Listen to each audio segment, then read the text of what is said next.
Hi అందరికీ ఈరోజు ఎండు చేపల పులుసు ఎలా చేయాలో వీడియోలో చూద్దాము.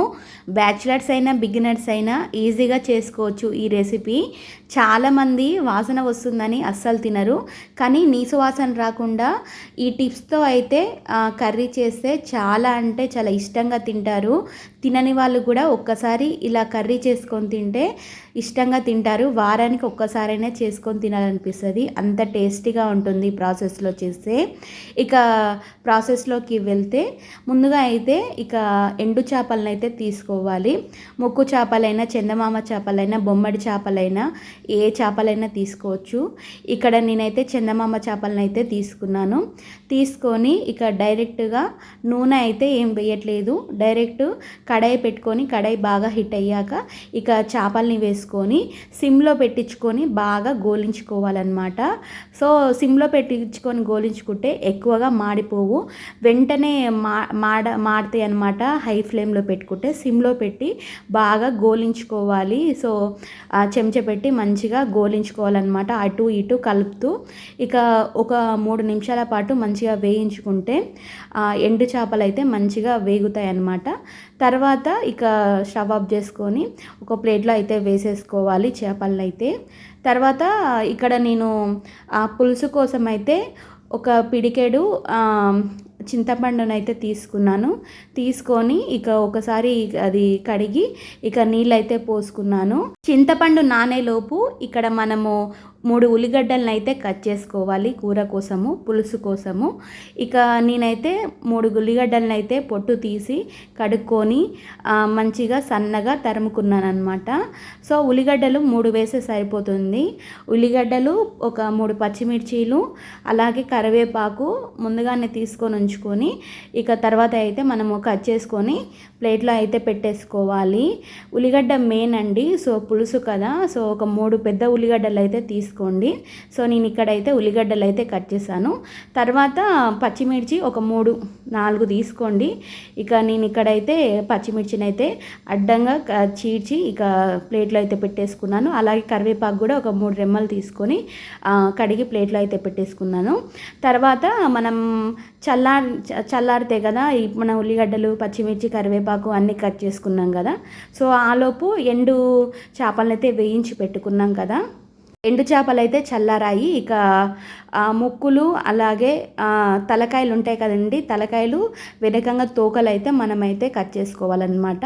సో నేను అవైతే గిల్లేసుకొని ఒక మంచిగా ఒక ప్లేట్లో అయితే నీళ్లు పోసుకొని జలపరించుకోవాలన్నమాట. సో కడుక్కొని ప్లేట్లో అయితే పెట్టేసుకోవాలి. ఇక్కడ చింతపండు నానిపోయింది, అలాగే ఎండు చేపలు అయితే కడిగేసి పెట్టుకున్నాము. ఉల్లిగడ్డ, పచ్చిమిర్చి, కరివేపాకు అయితే పులుసుకైతే సిద్ధం చేసుకున్నాను.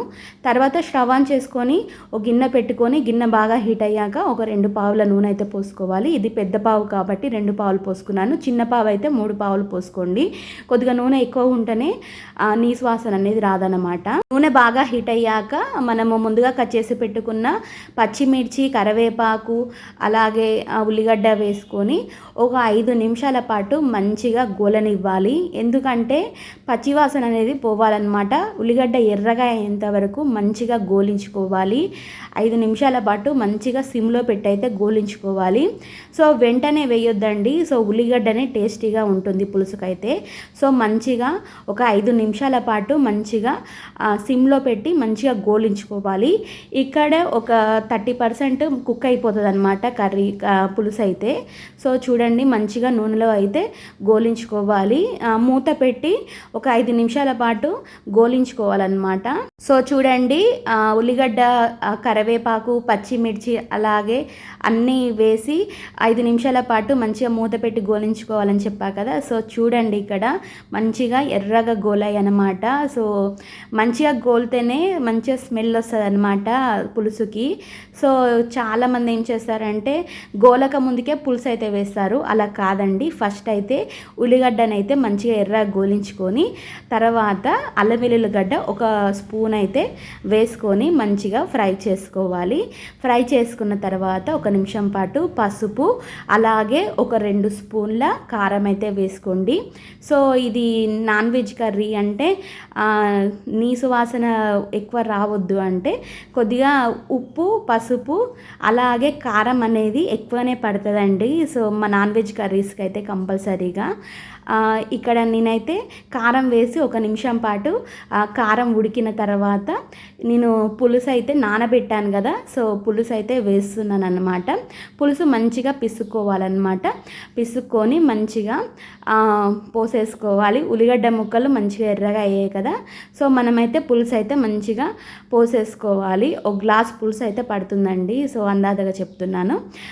పులుసు అయితే గ్లాసు పడుతుంది. తర్వాత అయితే మనం ముందుగా అది వేయించి పెట్టుకున్న చేప ముక్కలను అయితే వేసుకోవాలన్నమాట. ఎండు చేపల్ని వేసుకొని ఒక 10 నిమిషాల పాటు మంచిగా ఉడకనివ్వాలన్నమాట. పులుసు అనేది చేప ముక్కలకు అనేది మంచిగా పట్టాలన్నమాట. సో ఒక 10 నిమిషాల పాటు మంచిగా ఉడకాలి. సో ఉడుకుతుందండి, ఇంకా 10 నిమిషాలు కాలేదు. సో మధ్యలో ఒకసారి మూత తీసైతే చూసుకోవాలన్నమాట. సో చూసుకొని మనం గరం మసాలా అయితే యాడ్ చేసుకోవాలి. గరం మసాలా ఇక్కడ 1 స్పూన్ అయితే యాడ్ చేసుకున్నాను. సో గరం మసాలా అంటే ధనియాల పొడి వేసాను అందులోనే. ఇక ఇలాచి, లవంగ, సాజీరా అన్నీ కొట్టి వేసాను గరం మసాలాలో. సో నేనైతే ఇంకా ఇలాచీలు అవన్నీ ఏమి యాడ్ చేయట్లేదు. మీరు యాడ్ చేయకపోతే ఒక ఇలాచి, దాల్చిన చెక్క, అలాగే లవంగం, సాజీరా కొద్దిగా దంచి అయితే వేసుకోండి. నీసు వాసన అనేది రాదు. నేను ఇందులో ధనియాల పిండిలో కొట్టిన కాబట్టి నేను 1 స్పూన్ అయితే వేసుకున్నాను. ఇక వేసుకొని ఒక 10 నిమిషాల పాటు మంచిగా ఉడకనివ్వాలి. పులుసు అనేది ఆయిల్ పైకి నూనె అనేది తేలుతుంది అన్నమాట. అప్పుడే కూర రెడీ అయినట్టండి. సో అప్పటి వరకు దింపకండి, ఎందుకంటే చాలామంది వెంటనే దింపేస్తారు. దింపడం వల్ల ఏంటంటే నీసు వాసన అనేది వస్తుంది, తినబుద్ధి కాదనమాట. సో నీరు పోయి నూనె తేలేంత వరకు ఉడకనివ్వాలన్నమాట. 10 నిమిషాల పాటు మంచిగా ఉడికిన తర్వాత స్టవ్ ఆఫ్ చేసుకొని దింపుకుంటే టేస్టీ ఎండు చేపల పులుసు రెడీ అయిపోతుంది.